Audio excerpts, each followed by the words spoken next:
미국 S&P 500 지수가 사상 최고가를 또 갈아치웠습니다. 4월 15일 종가 7,022포인트.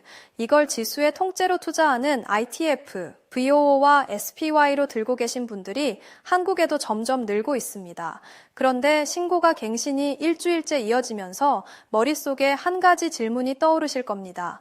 이게 더 갈 자리인가 아니면 천장 신호인가? 오늘은 이 질문 하나만 끝까지 따라갑니다.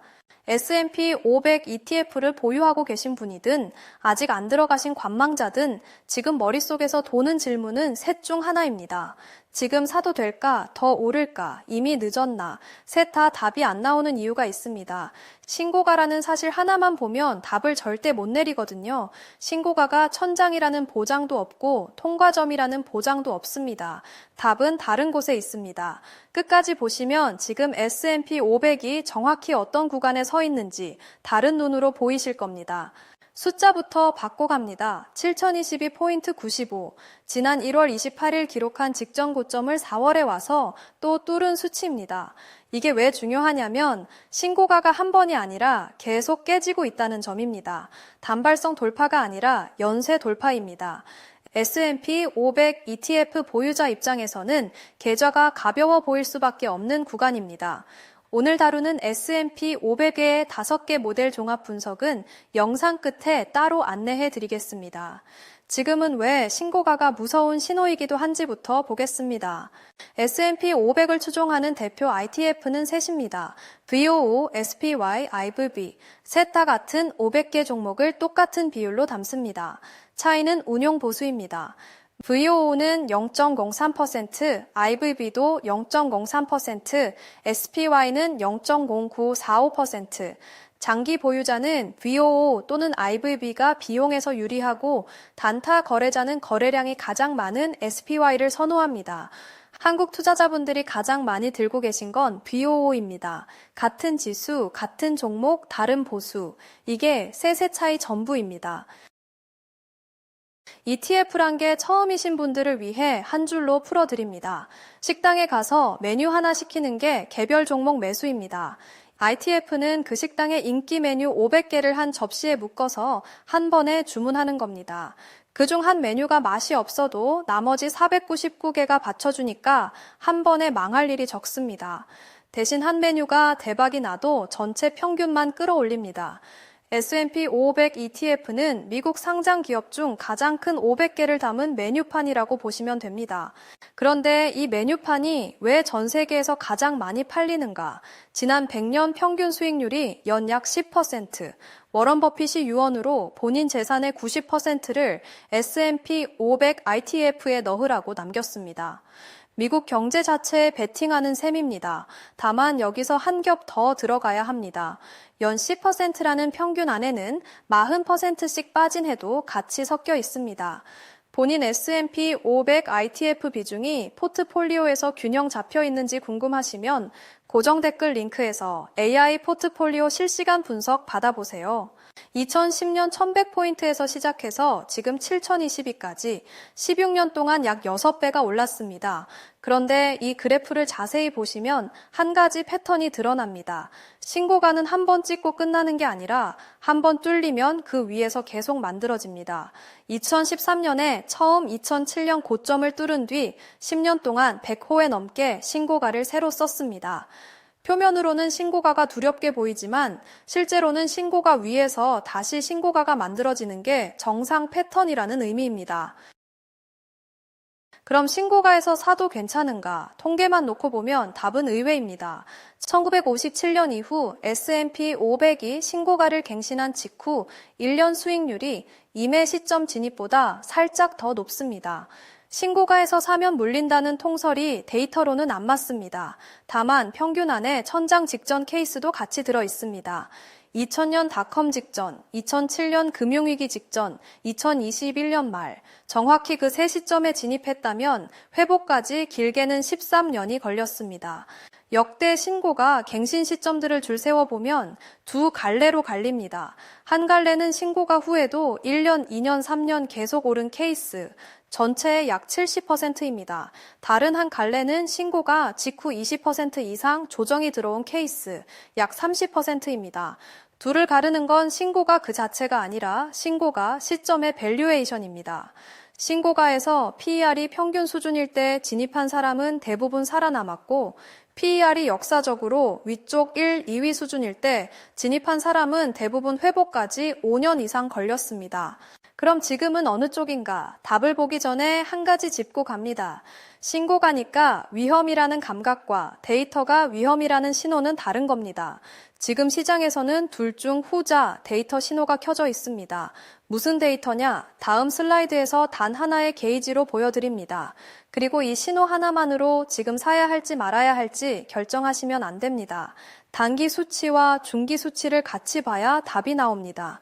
매주 어떤 종목이 이런 신호를 띄우고 있는지 받아보고 싶으시면 고정 댓글 링크에서 주간 HOT 픽 종목 구독 신청해두세요. 화면에 게이지 하나 보입니다. 쉴러 PER, 지난 10년 평균 순이익 대비 지금 주가가 몇 배인가를 재는 지표입니다. 역사 평균 17.7, 지금 값 39.8, 2배가 넘습니다. 쉽게 풀면 평소엔 회사가 버는 돈에 17년치를 주고 사던 주식을 지금은 40년치를 미리 주고 사고 있는 겁니다. 이 게이지가 40 근처까지 갔던 게 1929년 대공황 직전 그리고 2000년 닷컴 버블 정점입니다. 본인 S&P 500 ETF가 포트에서 어느 위치인지 점검받고 싶으시면 고정 댓글 링크에서 AI 포트폴리오 실시간 분석 신청하세요. 이 게이지가 의미하는 한 줄, 장기 추세선 대비 78% 위에 있습니다. 혈압으로 비유하면 정상 상한이 120, 지금이 150이 살짝 넘는 구간입니다. 당장 쓰러진다는 신호는 아닙니다.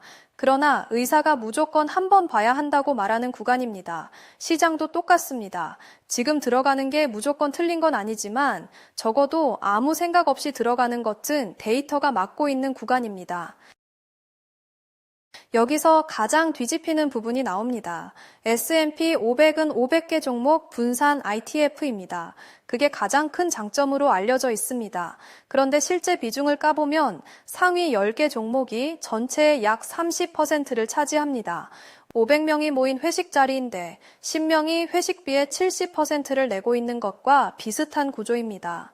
표면으로는 분산이지만 실제로는 빅테크 7개 회사 실적에 지수 절반 가까이가 묶여 있습니다. 그 빅테크 7회사가 이른바 매그니피센트 7, 애플, 마이크로소프트, 엔비디아, 알파벳, 아마존, 메타, 테슬라 이 7회사가 지수 전체 시가총액의 약 30%입니다. 지난 2년 S&P 500 상승분의 절반 이상이 이 7에서 나왔습니다. 즉 S&P 500 ITF를 들고 계신 분은 자기도 모르게 빅테크 7회사의 실적과 AI 수익화 속도에 절반 이상 노출되어 있는 셈입니다. 분산 ETF라는 이름과 실체가 점점 멀어지는 중입니다. 그럼 앞으로는 월가 컨센서스 연말 목표는 7,555, 지금 대비 약 7.5% 추가 상승 여력입니다. 다만 이 컨센서스는 빅테크 실적이 시장 기대만큼 나와준다는 전제를 깔고 있습니다. 반대 시나리오, 그러니까 빅테크 실적 둔화나 인플레이션 재발로 연준이 금리를 다시 못 내리는 상황이 오면 역사적으로 이 밸류에이션 구간에서 10%에서 20% 조정이 한 번씩 들어왔습니다.